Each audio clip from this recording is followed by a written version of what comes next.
cartoons and animation, and analyze how they affect the pop cultural landscape at large. I'm one of your hosts, Nikki. I'm Nina. And I'm Tiny Tooch.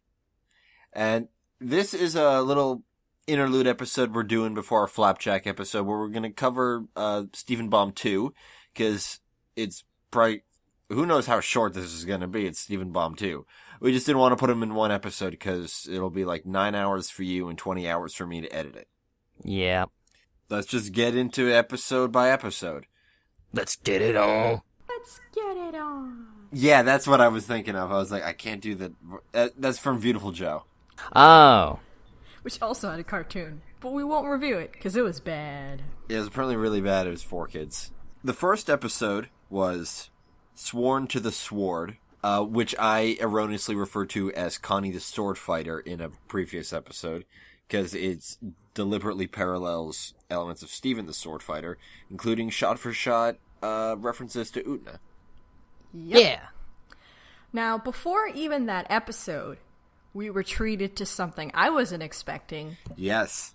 A brand new intro, anime style. It was so good. I was trying to think of like how to describe it, because like I like it, but it's like it's a lot more cartoony, I guess. It's anime. With like all the with all the action poses and everything, and like it's very then, like, season 2-y, and then they put all these background characters in there now. But it gets me fucking hyped every time. Yes, Totally. I love it. It's just enough remixed while still being the same thing. And it's like, Yeah, the percussion's redone a bit, and then there's that one just part where Greg hits the chord. Yeah, and we And then Connie with her big fuck-off Buster sword. Connie with Rose's sword.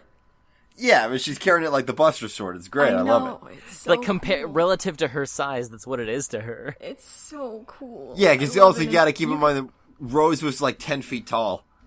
Yeah. And the entire cast of this tiny town is in the background. I always try to pause and find everybody. There's like I saw this one post on Tumblr, because like the mailman's, I forget his name. Yeah, he's there too. Yeah, he's Jamie? there too, but like Jamie. Jamie, he's like off to the side, just sort of sitting down, and it just sort of zoomed in on him, and it took like an onion article headline, just like loser sits by himself. And I like how they all ruffle his hair instead of just Garnet. And Garnet smiles in it. Yeah. And they all It's like cuddle on the beach. Yeah, it's like the same show. It's like the same opening, but now it's done in a way where now you need context Yeah. to get all the nuances. Where before it was like, here they all are, existing. Yeah, it shows their personalities more. Yeah, because their personalities have come through more in the show. Yeah. It's very exciting. And Steven's growth as a character, just like the way, like their body language. He's more in the group now. Yeah, definitely. He's Crystal Gem now. More than before. I'm so proud of him. Me Is too. it, what was the term? Civilized? Civilized? Civilized. Something like that. So yeah, this first episode, Sworn to the Sword, after fending off some goddamn seagulls with her violin bow, Connie and Steven get the idea that she should learn some sword fighting from Pearl, and Pearl gets way too into it, and she starts getting war flashbacks, I guess. She starts projecting her affection for Rose onto Connie and Steven is actually the crux of it. Yeah. Or her particular obsession with Rose in the context of being her knight. Oh yeah, totally. Because like she literally was like, she was teaching Connie how to be Steven's knight, and that involved completely and utterly giving yourself up for him. And Steven was like, I don't like it. And remember, Connie, you are nothing. And Steve was like, no, absolutely no, not. stop. And based on how Pearl flipped out, it was very apparent that Rose also did not agree with Pearl's philosophy. Yeah. So it's literally just her being the most stubborn person on the planet. Yep. Yeah. And we get 2 songs in this episode. We get Jam Buddies, which is the first time Connie sings. And we have a lovely violin ukulele duet. And it's so cute. Stevie was playing his ukulele with a pick. Is that a real thing? I Probably. don't know.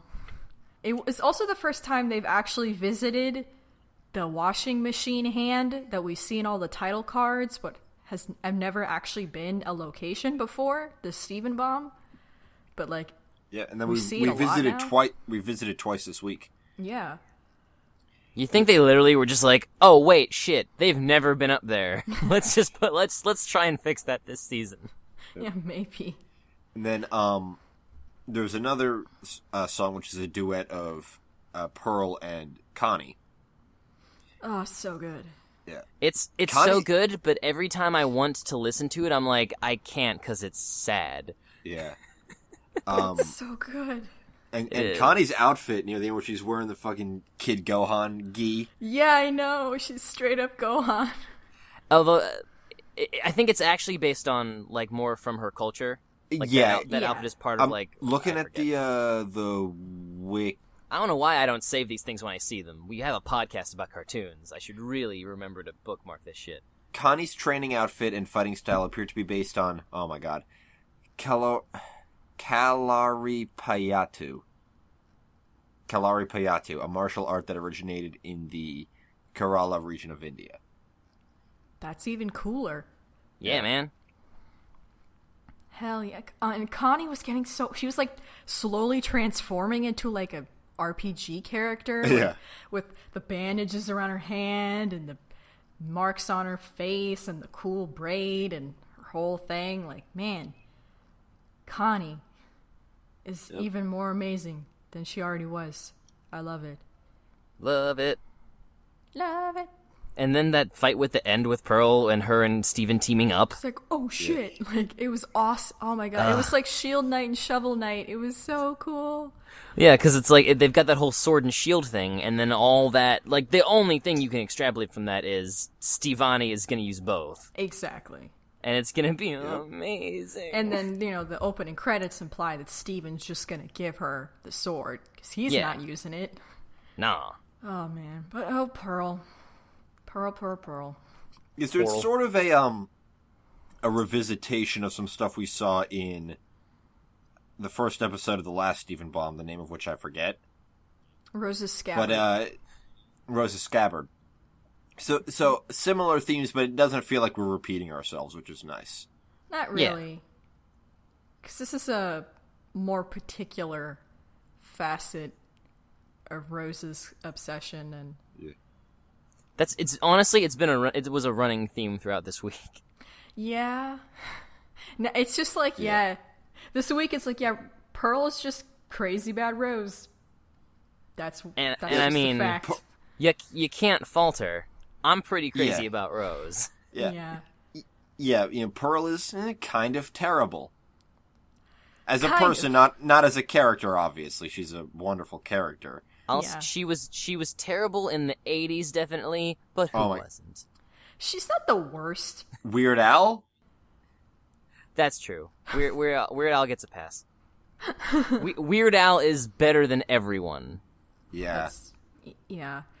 But I don't know, I mean, a lot of people are, like, getting really angry with her, and they're all like, Pearl, why are you such a, you know, B-word? It's like, it's and it's like, come on, you guys, like, it's... You know what's going on. Like, you know it's jealousy, like... Well, but also it's like a lot of, like, again, like, most of that happened in flashback. She's a lot better with Greg now. Yeah. Mm-hmm. I mean, remember, that was like when she... And you have to put into perspective, it was like... I'm sorry that we're skipping ahead here, but we learned that Rose hooked up with other humans before, so she just thought this was just another fucking guy. She didn't know this was going to be the love of his life, or her life, you know? Yeah, they never even they never even really factored in that they would spend any long amount with humans. No. Like they just sort of existed alongside them until Greg showed up. Yeah, he changed everything. Yeah, it's literally just it screwed up their entire dynamic that they've had for like thousands of years. Yeah, like all of human civilization. Yeah, they were there for all that. Though there is some implication that humans might have fought alongside the gems in the Gem War. Maybe. Depends on when it was exactly. Well, I'm sure it's probably like a long ass time. Because for Yeah. gems, things go by, take a long time. So it's probably for like 1,000 years or whatever of fighting. But I guess because I think somebody pointed to the armor of the Fallen in Rose's armory, which looked like people armor and not like gem armor, because gems don't need to wear armor. They can That's just true. poof armor. Well, Rose had. I guess Rose did have armor though. Yeah, but she just it was poof it. poofed. It's not It's like poof. It's not a physical object you can preserve. Anyway, Yeah. Well, it keeps your physical form ready to keep battling, I guess. Yeah, let's get That's into true. the next episode, which is our heaviness reprieve for this bomb, in which Ronaldo, as I correctly predicted, does like a Watchmen thing and is like, or who are they? Or like Batman stuff is like, are they protectors or are they the cause of all the problems? Like Batman definitely is. All right. I mean, not as much as Spider-Man. Oh yeah, him too. All these fucking guys. If there were no superheroes, we wouldn't need superheroes. Wrap your mind around that, asshole. This episode, he does a ridiculous like home movie documentary. It's wonderful. I love it. That's a trope I really like. Is the terrible amateur film. Literally Windows Movie Maker. Oh Ian my Jones God, Cordy yes. tweeted that like the upcoming episode is a love letter to Windows Movie Maker, and I was like, oh no. And sure enough, it opens on that like stock animation text fade background thing that I've probably used. Good God. So yeah, he makes this documentary trying to uncover whether or not the gems are safe for Beach City or not. Discovers that yeah, they are the reason why, say the hand ship came to Beach City and a lot of the other monster men. But like he thinks he convinces them to leave, and then he's like, oh fuck, because Petey points it out because Petey's infinitely smarter than him. If there's no crystal gem. The crystal gems are the source of all the weird shit, so if they leave, there'll be no more weird stuff for you to blog about. And he has this hilarious moment, such a low moment of groveling in front of the house as he asks him to stay. And Garnet just doesn't give a shit what this idiot has to say. She was just pretend. I love when she's just like, okay, she picks Steven up and puts him on top of her hair. It's just like, all right. Very cute. And then, Yeah. like, Amethyst and Pearl were like, wait, what? Really? But all of our stuff! But like, they're not even that like upset. They're just like, this is gonna kind of be an inconvenience. I really wish. Whatever. Okay, that's fine. But yeah, Petey's the best. I love Petey. Yeah. I kind of wish it was further along the week, because things just kept getting heavier. And, like, in the beginning, I was okay. Like, you know, Sworn to the Sword was pretty heavy, but it wasn't as heavy as some of the other stuff is gonna get. Pretty much the rest of the week, yeah. So it would have been, I think it would have been nicer to have that Ronaldo episode a little bit later. Yeah. Or whatever. That's how they did it. Yeah, So. I mean, I think keeping it together and the one we need to talk kind of need to be next to each other because they were both heavy about fusion. I mean, it seems like everything is heavy about fusion. Seems to be like Fusion's a big deal. the biggest deal now. Yeah. Fusion was a through line of this. Like, instead of just being like a fun, like, ooh, let's put the characters together and it'll be fun. Like, I'm combine sure their powers. I'm sure it was the intention from the beginning, but it seems like Oh, yeah. fusion is incredibly vital to what will be the rest I mean, of the plot it's of a the whole signature. show. It's a signature Steven Universe stuff where you see the bigger picture as the show progresses. You know, when you Yeah, first saw it in Giant Woman, it's just like a cool thing they do to fight really tough bosses and not this incredibly intimate bonding ritual that they have. So the third episode was Keeping It Together, where we revisit the kindergarten again, searching for Peridot and trying to figure out what she was doing. And we do discover that Before we get into that, I do want to discuss that, like, with every new appearance, I love Peridot more and more, because she's becoming, like... I saw somebody on Twitter say that she's, like, becoming a Dick Dastardly type villain. Yes, she's a super villain. She calls them the Crystal Clods. That was one of my favorite moments of the entire week. I love how she's just like a robot master. Yes. They're not even pretending that she's not. When she was just flying away, I was like, okay, she's a robot She, like, curls master. up into a little ball, just like... Crystal Clods. I would have gone with Crystal Jerks. In that exchange with Steven. Mm-hmm. Oh my god. Those 3 different nods. Like... We can't explain it because it's a visual joke. Incredible. But Steven can't lie. And it was adorable. Yeah. Yeah, but then after we have that nice little chortle about Peridot being silly, we then go downstairs and see what horrifying things that she is directly involved in. Or that she's trying to unearth. Homeworld, after the war for Earth or whatever it was, super Maybe not compressed even a bunch. after. Probably during. Probably during. They took the shards of fallen gems Crystal and gems. super compressed it. Crystal gems specifically, yes. Yeah. Which is to say, Rose's the army rebel or gems. legion or whatever.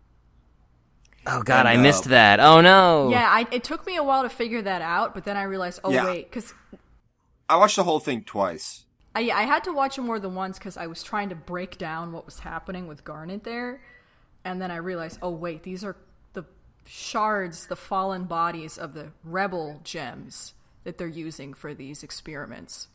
Good lord, Yes. that's lit. That's oh my god. Yeah, so what happened to them is that they were super compressed in the Earth's core to be forced into fusion. Because Pearl explains that in the beginning of the episode that the way gems are sort of formed is that what does she call them? The injectors or whatever? The injectors, the bacteriophage-looking monster machines at the kindergarten inject a gem seed or whatever into the ground, which then leaches the life from the Earth.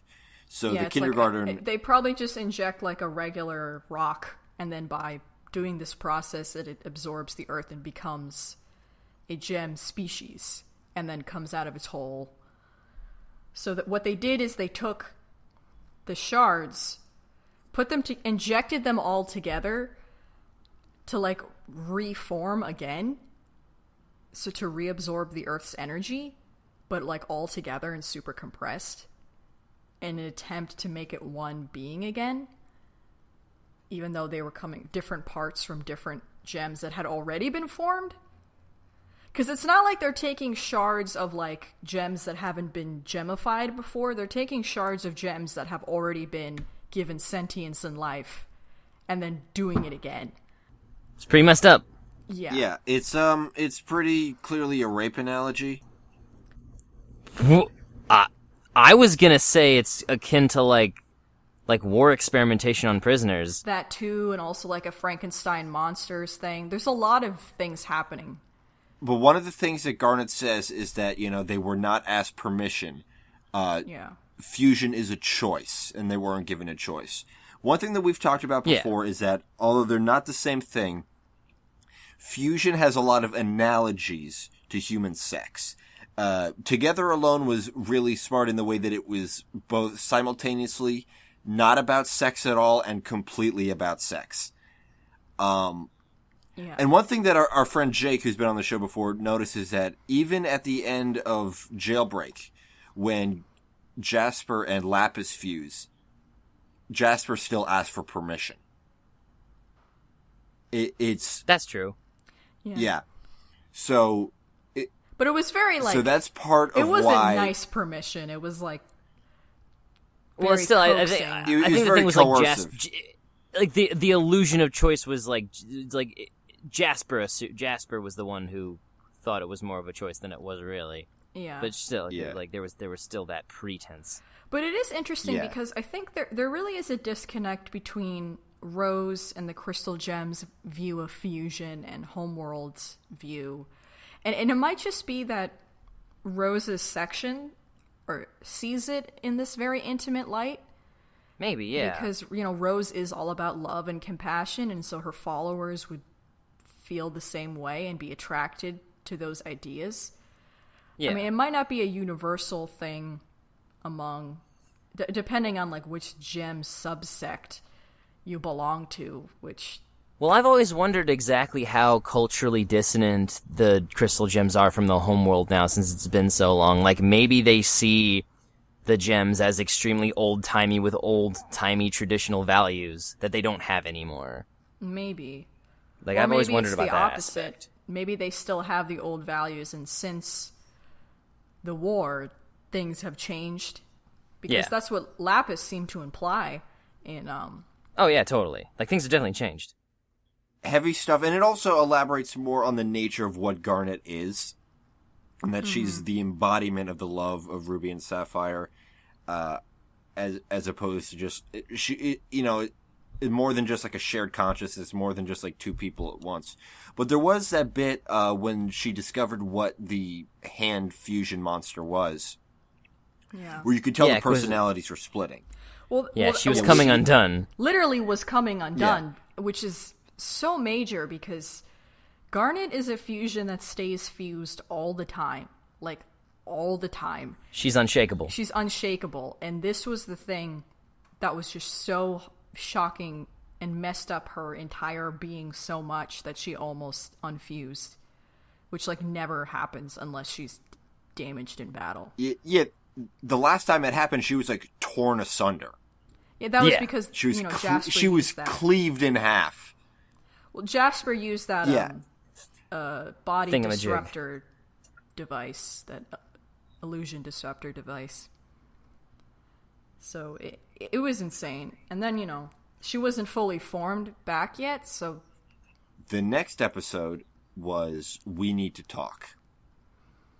And this is basically the successor to Story for Steven, where it's almost all flashback told by Greg about his early days with the crystal gems, which he tells after he sees Steven and Connie accidentally fuse while dancing to some of his weird old records.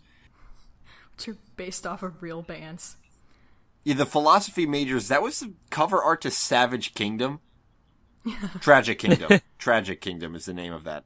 And that other band, it was a real band, they just changed one of the words, I think one of the colors, I don't remember exactly. Yeah, some, like, Japanese thing.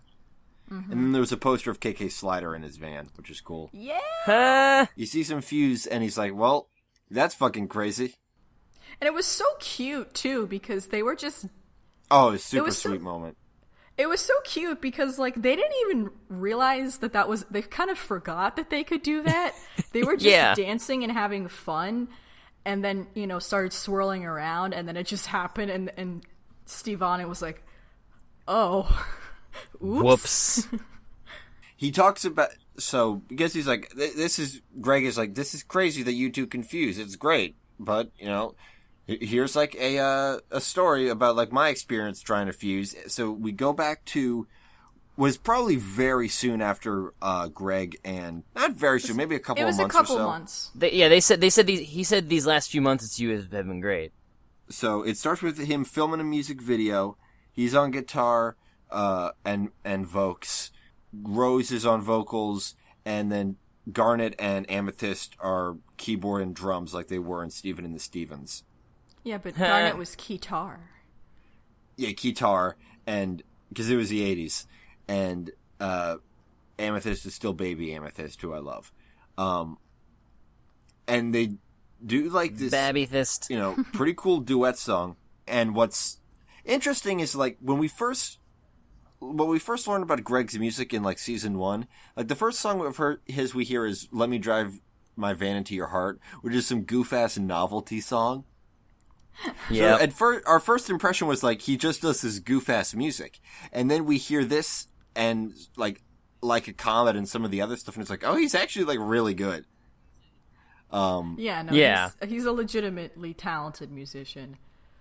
And that whole scene is so amazing because since nobody is trying to break up the act for the music video, everything is being communicated through like body language and eye contact and such. So like the way that Rose looks at Greg versus the way that Greg looks at Rose, like Rose is just being all like flirty with him and giving him the sweet eye and all this cute stuff, and there are points in his face and also in like the way that he delivers the song where there's just this incredible insecurity and uneasiness and like just this unsureness about the nature of their relationship and like what he's even doing, even though this is his music video and she's doing this for him. It's just really, really well animated and choreographed and storyboarded. Like, it's brilliant stuff.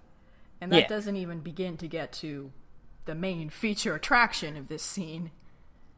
Crystal quartz. Rainbow quartz. Crystal quartz doesn't make any goddamn sense, you moron. This episode was storyboarded by Hilary Florido, Katie Mitroff, and Rebecca Sugar herself. And I think the other two have spectacular. Yeah. The physical communication is something I don't think I've really seen in a cartoon. No, it's the subtlest, best shit on TV, man. I love it. Yeah. So as a ploy to make Greg jealous of her and Rose, Pearl decides to fuse with Rose during this music video and do a cool dance with the hottest butt. Yeah. And like when she turned around and I saw that the back of that leotard, I was like, is this allowed? Can they do that? Don't show this to children. This is for me. And like the two eyes, like there's like you can see like there's different expressions in Pearl's eyes versus Rose's eyes when she looks at Greg. Yes. Because like with Rose's eyes, it's flirtatious. With Pearl's eyes, it's contemptful. She's like, and you know.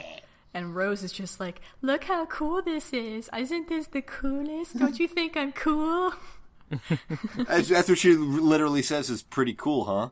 Yeah. And even Greg's reaction was like, that was pretty cool. What was it? Like, who was that? Yeah, like I was expecting him to like. Well, first of all, like regardless of like whether or not I was expecting him to like freak out, I'm surprised he was able to just keep jamming, like keep soloing through all of that. He's a professional. Like his initial face when they first fused, like at first he was confused when they started dancing, and then when she first emerged, his face was like complete shock, but he didn't stop playing, and then he was just continuing to stare. Like the rest of us. That dance. And, well, the dance leading up to the dance. Yeah, when they're still separate. Very sensual. Oh, yeah. Holy crap. Yeah. I mean, that's basically how the Crystal Gems dance. I mean...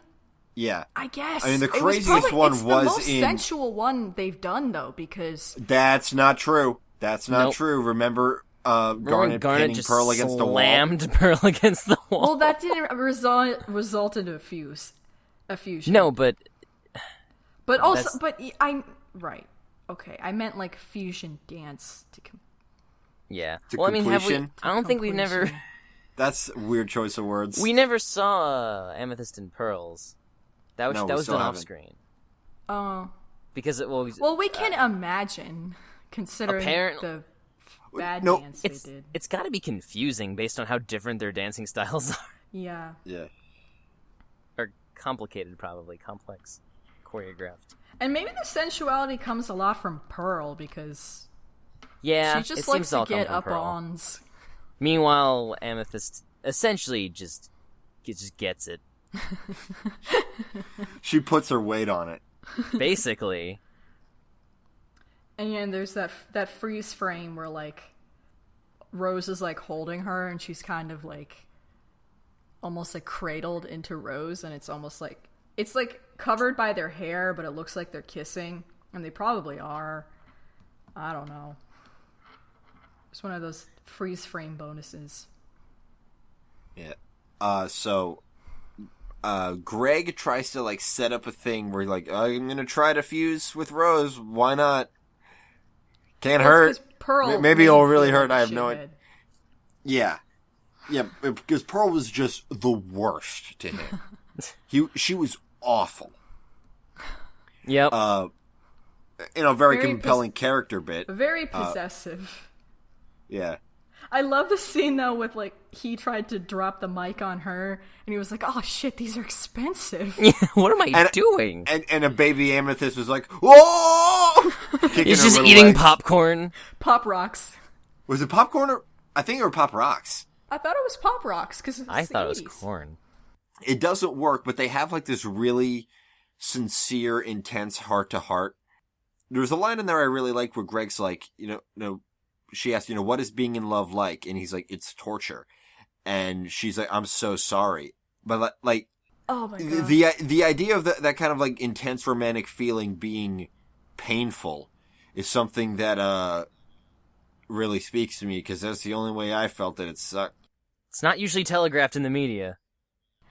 I mean, that's what it is. It's not fun. No, not in the at all. beginning, it's not fun at all. It's just like, why? Why do I feel these things? Why can't I sleep? Why can't I be a normal person? Nope. And good Lord. This is so dumb. And I also really love the heart-to-heart that Garnet had with Greg. Yeah, and she like takes off her glasses, and he's just like, I agree. Okay. Explaining the fusion stuff more. Yeah, you need to have a body made of pure light. Metaphorically, literally. And then he's like, I think my favorite thing was like when they dance together because he is literally half her size. It's insane. I know. I love how enormous she is. Yeah. And that whole thing he set up was so sweet and romantic with the lights, and it's like. And then he dips this Amazon, and it's like, whoa. Yeah, and it was like actually romantic instead of scumbag romantic because it was the 80s, so that was the norm, and also every year, ever. Yep. Oh, it was just wonderful, and like, oh God, and then that whole.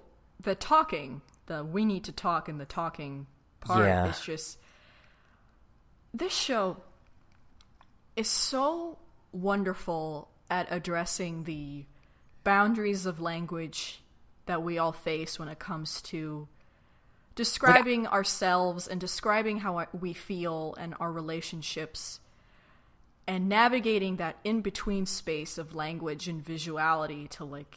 Like, I don't understand why this show, out of every other thing that they've ever put on television, is, like, not as good as this. Like, in terms of, like, dialogue. It's because it's emotionally, I guess. literate. The whole thesis of this show is about it, how you're emotionally affected more than anything else, so I guess they have to, like, harp on that more than usual.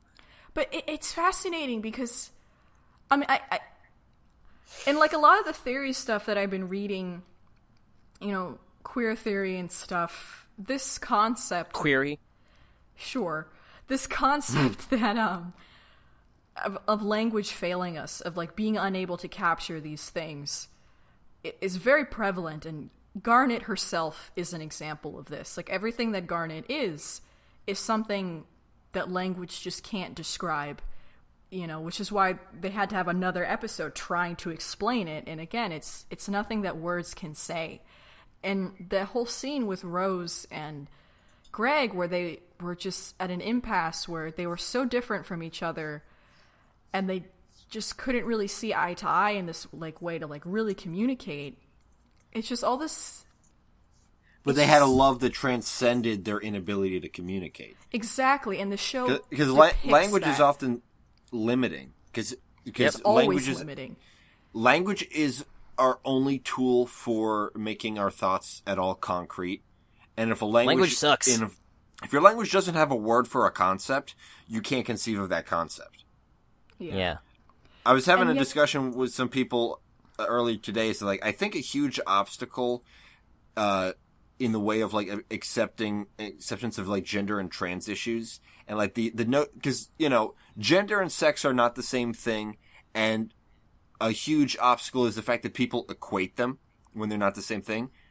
That's because the language equates them. We use the same words for both concepts: man, woman, male, female. They refer to both sex and gender. And and pretty good. It's pretty dumb. Yeah. So the idea that unless you've been able to really challenge that notion, the way that your brain is structured with the way that you think about the world, there's no way to separate those two concepts because they use the exact same words. Other languages gender objects. Yes. Yeah, it's ridiculous. I'm just talking about English.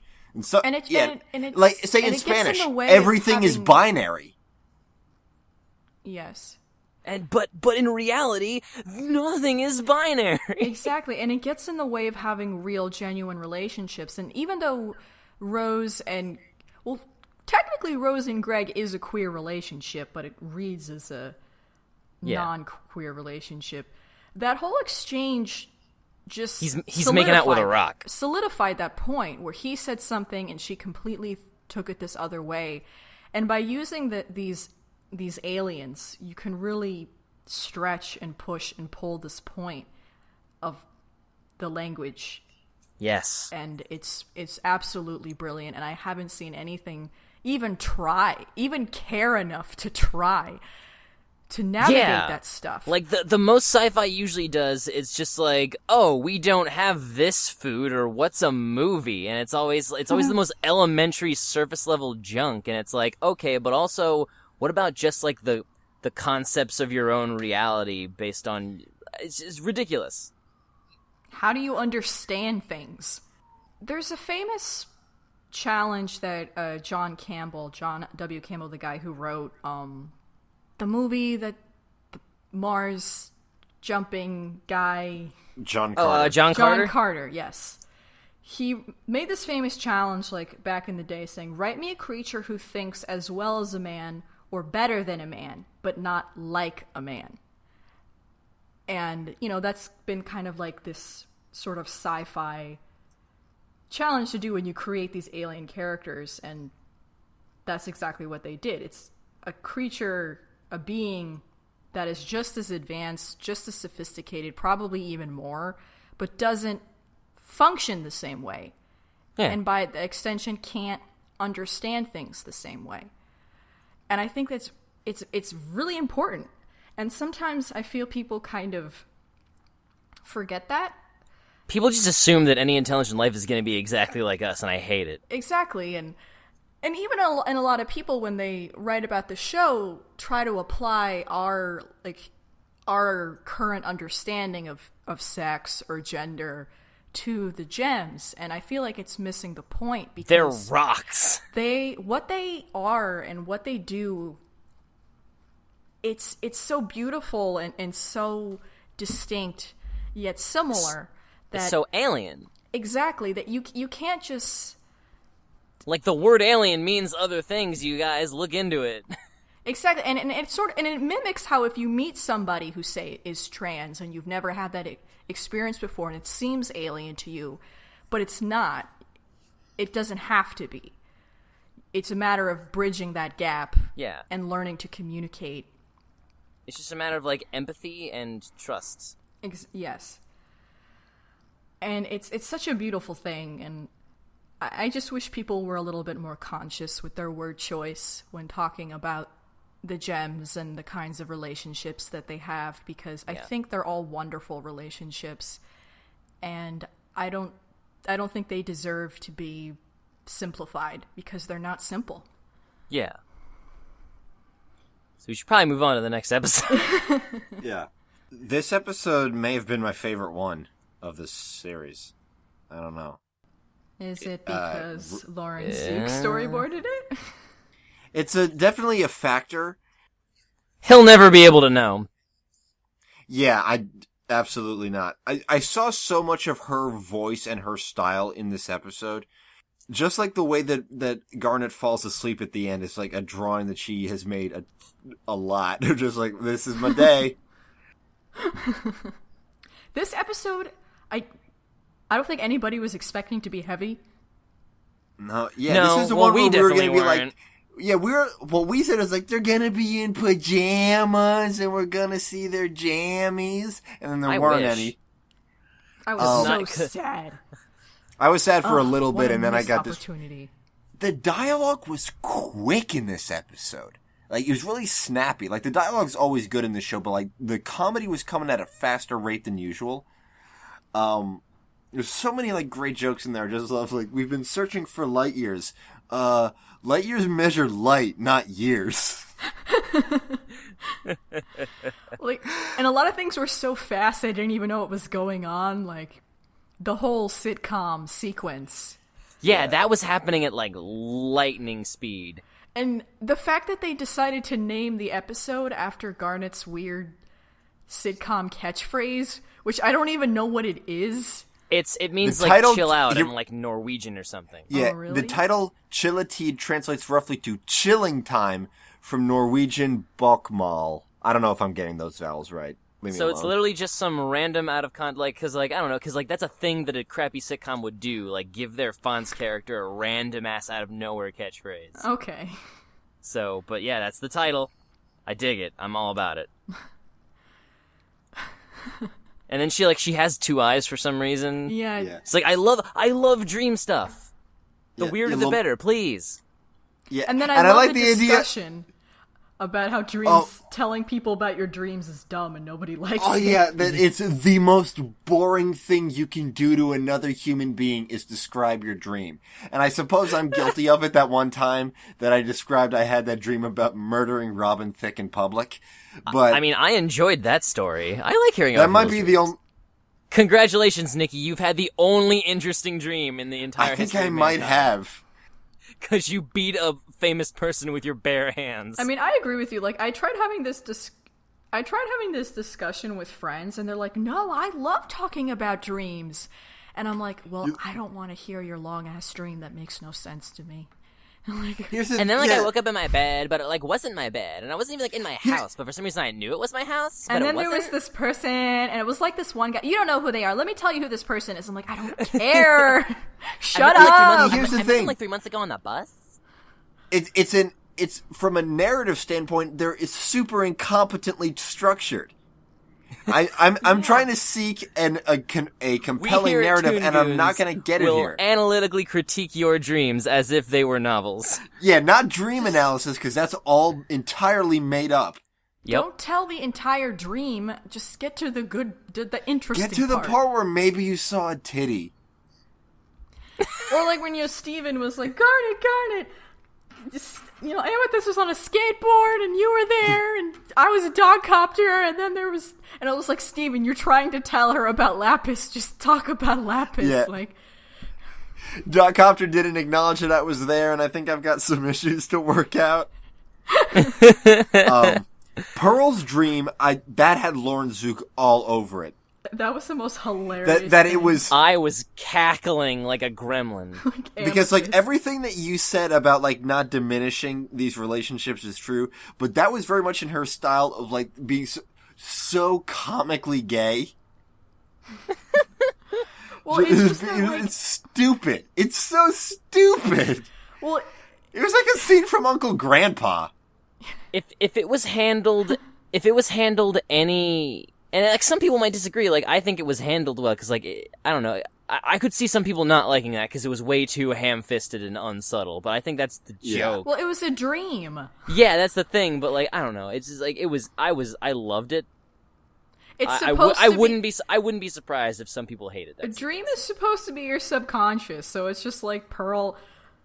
It's so nice spending time with you. Like, I don't know. Forget I, Greg. I just And love then when Greg the shows up and vomits a pizza. yeah, he slowly vomits a pizza, and It's like a dream. It doesn't. It's stupid and fun. here's like what that. dreams literally are: your brain basically defragmenting. It's your brain reorganizing a bunch of data that it's acquired recently and putting it in new places, and what you're witnessing is a crossfire of that. There's That's no what Steven meaning. said. I saw a great tweet that that encapsulate is that sweet dreams are made of these varied events from the previous week. Pretty much. Yeah, there's no, like... I mean, And all the of it previous kind of week, comes... we saw Rose and Pearl be really wanting to spend time with Rose. And Is that what it was? I don't know. There was no pizza. It was just What funny. if that was Pearl still having some trauma about Pizza Steve? Maybe, or it's just the fact that she doesn't like food. Or maybe she just sees pizza around. Oh yeah, maybe like Steven Greg buys vomiting food could be like, wait, we're analyzing Pearl's dreams. Let's move on. It's whatever. Well, I mean, had in no a piece problem of fiction, you can put symbolism in it, but here's the thing: your subconscious isn't smart enough to put in symbolism. Like, people talk about, like, dream symbolism all the time, and I'm like, if I don't consciously understand that symbol, how's my subconscious gonna know it? Here's the thing: But I consciously understand symbols. It depends on the Sir. specific symbol. It depends on all my subconscious like color cares about- symbolism. I don't know that shit. That I don't know. All I know my subconscious cares about is food and doing something with my junk. Anything. Just get it done. That's all my subconscious cares about. Well, a lot of my dreams is just like feelings, and then just some dumb story that's enacts what I've been feeling lately. I don't know. I don't think that's too much of a stretch. But, okay, but we should get down to the nitty-gritty of this Yeah. episode, which was the reveal of what's going on with Malachite. Oh my god. Okay. Yeah. Which we might not even According to fully the- understand as of now. I have no clue what happened. But where something's happening. Yeah, and again, that could have been like a symbolic representation of what's happening, but they're still fused at the bottom of the ocean, and they're vying for control over the body. Which they've been doing this whole time. Yeah. And Lapis is in control, but she needs, like, constant concentration, and Steven showing up in these dreams has been enough to fuck it up. Yep, it got Well, donked. a little bit. Like she almost lost it, and then when Jasper gained control, she in turn lost it as well because she became so full of rage at Steven Right. that she lost it in turn. God. And then because Garnet warned that like that kind of fusion couldn't remain stable, and something's gonna happen if it gets if it overloads, I guess, or something, or if they can't maintain. I also That's love that probably image. gonna happen. I also love that image when he opened the door expecting to see Connie, and it's just his body horror kind That of was like I don't junior know- body horror. That's I when don't know Zook as well as you, but I felt like that was very Zook. That's when I realized, Yes. like, oh wait, this isn't gonna be fun, is it? Yeah, Because like all I know about for I've been following her too, and like she'll just sometimes just tweet like, well, oops, tried to draw something else, drew Lapis instead. yeah. She's like in love with Lapis. She like as many tweets is like, I need to get better at drawing just so I Didn't can draw she Lapis. draw wait, I forget what was the joke that she drew Lapis as someone, and then it got misconstrued. Spike as something Spiegel. else. Yeah. She drew Did Lapis we like get mistaken for Spike legitimately Spiegel, or as was it? no, it was Spike Spiegel. It was the jacket Okay, and yeah. the gun and the cigarette. Yep. She just did it. It's amazing. I want like a print of that. I'll buy it. And you know, it's ambiguous because we don't really know how Steven is communicating with her. Magic science brains. Some kind of gem either. Like it's the same thing that how they get the water up to the hand for the laundry. The They pads? teleport. No, the More water. pads? No, Oh. Garnet said it was magic. Oh, yeah, cool. Cause usually when like Steven says something, Pearl's like, "Oh, Steven, that's the stupidest thing ever." But whatever. But this time he was like, "I think I'm communicating with her." Pearl was like, "I don't know, maybe." This dream thing is very new to me, and I'm really old. Yeah, I mean, it might be a power that we'll learn more about later. yeah. Maybe Steven is like, maybe it comes from his compassion. Maybe he's somewhat empathic and psychic like that. I don't know. We just don't know. Yeah, I mean, this Goons is not that tiny, so let's start wrapping this up. We got another Steven bomb coming next week. Sardonyx is coming is a tagline. Yep. It's not next week. It's like the 13th. I'm sorry, next month. Next month. Yeah, apparently they're not doing, instead of doing one episode a week for a month, they're just like, nah, let's just blow our whole load every month. Let's just completely murder our fan base emotionally. And like, oh god, I haven't even gotten to say everything that like happened, because all these questions, there's so many questions about this fucking war. I'm trying to wrap my brain around it. Yeah, and we need to talk you. Greg asked, like, how do you end up with Chico, Groucho, and the other one? Harpo. Over here. What was it? Harpo? Harpo. Yeah. Yeah. Those are the Marx Brothers. Yeah, it's like, well, it's 3 long stories, so we'll very likely see those stories. Yeah, it's just like, but then, and then, the stuff that we learned with Peridot and those fusions. Yeah. Yeah, man. Also, like, who the hell is the frickin' Sardonyx gonna be? Is it a fusion? Is it a new gem? Here's Friend the thing. or foe? Just when I looked about Sardonyx, it's like a red-orange gem, so it might be a new fusion with Jasper. I think that's what I was thinking. I think it might be because that or maybe even Peridot, because I know it's an alternate birthstone of August along with Peridot, which is like the more famous one. Yeah. And then it's a microcrystalline quartz, which makes it related both to Jasper and also, I guess, Rose, because she's a quartz. But there's the theory now. There's the theory that she might not maybe be the thing, and this fucking thing. The theory that she might what? She's not Rose Quartz. She's Rose Diamond. Oh yeah. That's Have you seen? There's in Sworn to the Sword, in that ancient chamber, there's that pattern, and the whole like diamond. What is Ronaldo call the diamond conspiracy? The diamond. I forget, but yeah, he calls it something. In like there was an early episode, like the dungeon one, where like you see like a diamond gem, and like they've talked about a yellow diamond before. Yeah, there's apparently the theory goes that there's a white diamond, a yellow diamond, a blue diamond, and there used to be a pink diamond. And people pretty much take that background art as confirmation, because that whole stadium where Pearl is training Connie, in the front there's like this. It's a diamond made up of 4 smaller diamonds: white, yellow, blue, pink. And then above, there's like the same pattern repeated, but kind of floating above it. And the pink one is like destroyed. And then there are pillars of 4 figures, but the 4th one is destroyed. Gasp! And then in the Jasper ship, in the scene where Garnet confronts Jasper, we see on the ground, instead of a diamond shaped, it's more like a triangular shape of just white, blue, and yellow. Like the pink isn't there anymore. And then people say, well, like, oh, Rose's gem doesn't even look like a rose quartz, which I agree, it doesn't. I've owned rose quartzes. It's milky. You can't carve it to be faceted like that. It's too soft. But I don't know. That's just pedantics. But would that mean that the Rose Pearl fusion is actually rainbow diamond? I have no idea. Which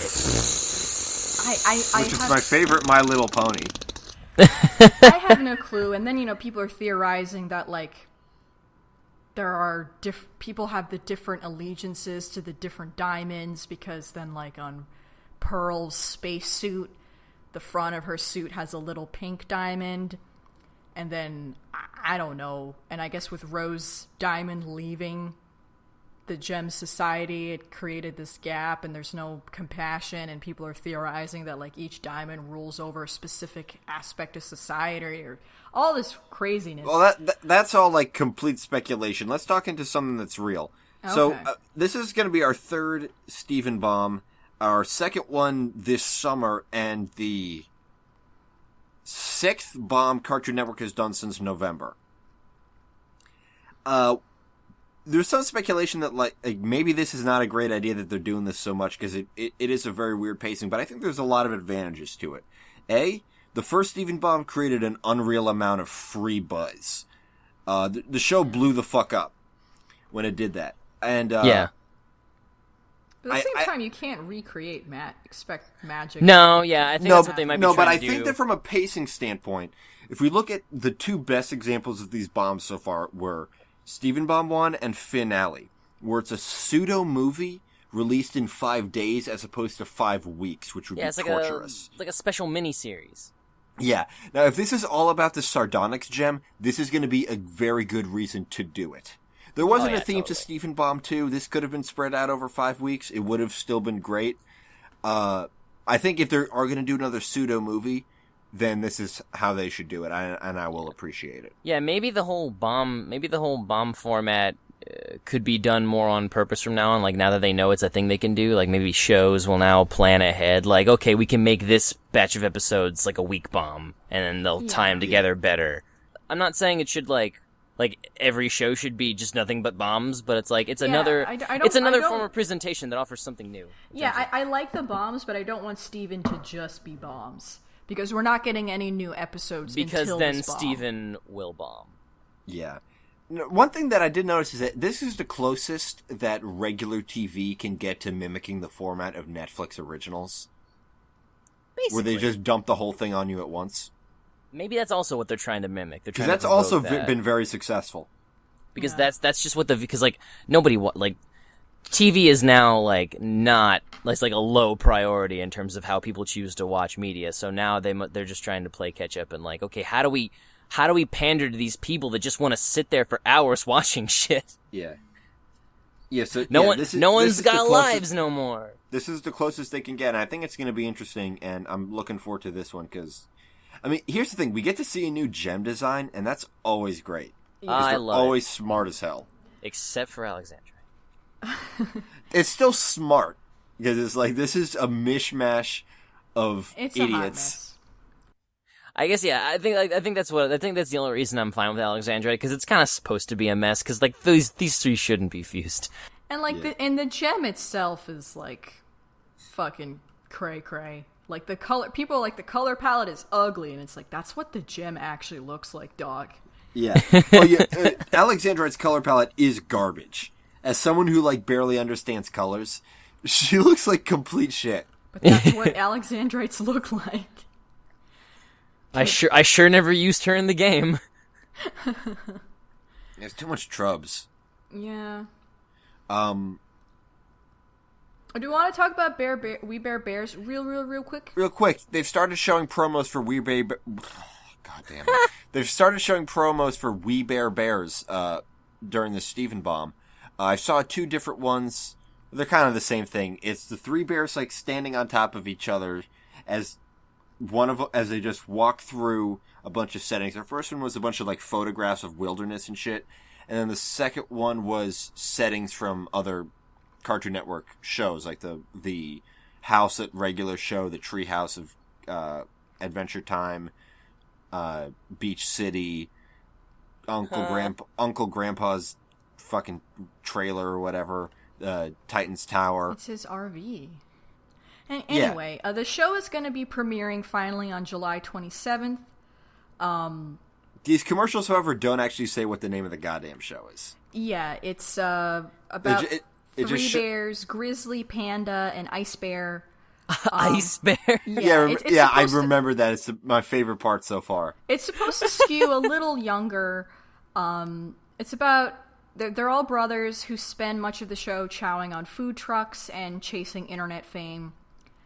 And they're joined by a fame-flaunting panda named Nom Nom, and their best friend Cole, who is the only main human character in the cast, otherwise packed with animals navigating a metropolis overtaken by the online world. This sounds amazing. And Bigfoot is going to be there, apparently. Why not? Voiced by Jason Lee. His name is Charlie. What? This is... Yeah, we've talked about this show before, but we didn't know as much. Then, we're seeing it next month, and apparently it looks at the very least cute as fuck. Yeah. Apparently he just bugs them. Like, he just follows the bears around. Good, I can't wait. Stays in their house and eats their shit and watches their TV, and he's the Kramer, basically. So yeah, we have Jason Lee as Bigfoot as Kramer on a show about bears. I'm excited. Yeah. I am too. All right. Second week in a row we've mentioned Bigfoot. Can we find a reason to do a third? It depends on if he shows up in Flapjack. Yeah. Like some kind of sea Bigfoot. Big fin. Fuck it. I'm pretty sure Bigfoot doesn't show up.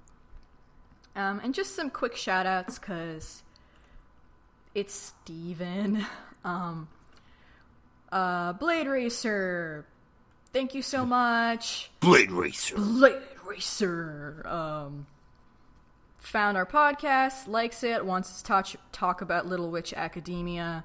I would love to. I've heard great things. Yeah, I need to watch that, so yes, we will do that eventually. Dillinator, again, shared a fun story about forcing his little brother to watch it, and then realizing that, like, the brother related more to Greg, while he related more to Wirt, and they had this whole moment, and it was awesome.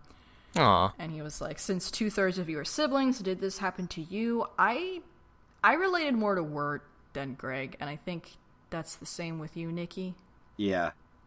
Yeah, I don't know. I mean, I guess because I'm a middle child, my So does that mean is your always sister is Greg? Yeah, I think that means Lucy is Greg.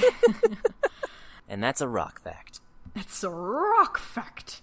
Josh, he asked us about the pink diamond things. We talked about it. I don't know, dude. Probably. They Rebecca Sugar, probably in JQ at some point too, they do come out and say that, like, oh yeah, we made this show so that you could just see anything and analyze the shit out of it and drive you into yourself insane. So, which I'm all for. Yeah. I don't do it. I love watching people around me lose their minds. I'm just gonna wait for the next episode to tell me. Yeah, I'm like, that's a neat idea. Let's see what happens. Like, I'm not gonna read your 12-page dissertation on it, but yeah. Give me the summary. Evan wants us to talk about Ruby, RWBY. Maybe. Rawibby. I will not kowtow. Rawibby. What is it, Welsh? Fuck off. Rawibby. It's an acronym for the characters. Anywho, Bonnie mentioned how there were no jammies in Chili Tid. I was very sad by the lack of jammies. Maybe someday we'll get jammies. Now that they all know how to sleep. Yeah. At Des Media World wants to do a podcast on Daria. Yes, we kind of have to. I don't know why we haven't done that yet. It's so much. Yeah. I don't know. At the hype is Salt.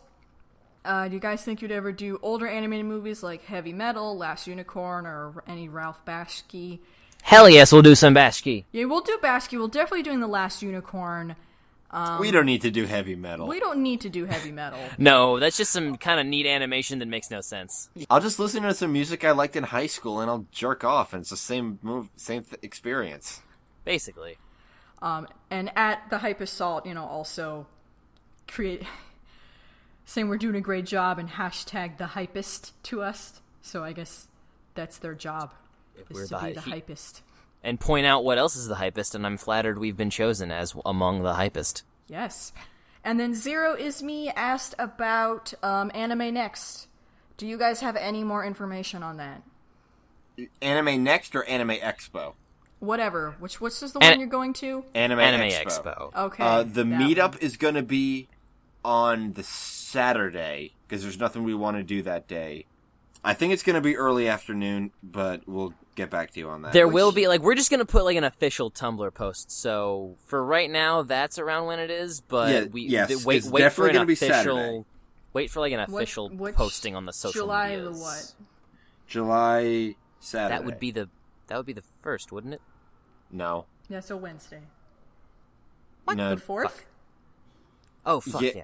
It's gonna be the 4th. Yeah, okay. It's gonna be on America's B-Day. Yeah. Yep. July 4th, celebrate it with the Goons.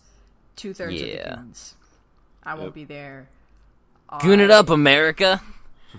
Yeah. You're already a country full of goons. Let's get political. Catch us in Next a bit for Flapjack. Releases are going to be a little chunky coming up with LA and everything, but we'll try to keep you abreast of what's happening, and we'll try to get this stuff out. Flapjack next, and then Dan versus just, be ready for it. And then probably Inside Out. Yeah. Oh and then yeah, we Inside gotta Out. see that. Yeah, I almost saw it and then didn't. Yeah. I've heard good things. I've heard amazing things. I've heard that the yeah. movie itself is spectacular. I've heard that the short is atrocious. Well, Yeah. that's not what we're talking about. Well, obviously you gotta Well, mention the short. Before we talked about Feast. Well, that's because it Well, was that's because Feast. dog. It was That's good. because Puppy Dog. There you go, Hungry Puppy. Yo, hungry. Who's a hungry boy? Such a hungry boy. All right, I've been Nikki. I've been Nina. And I've been a hungry tooch. Thank you for tuning in. This wasn't a Tiny Toon at all.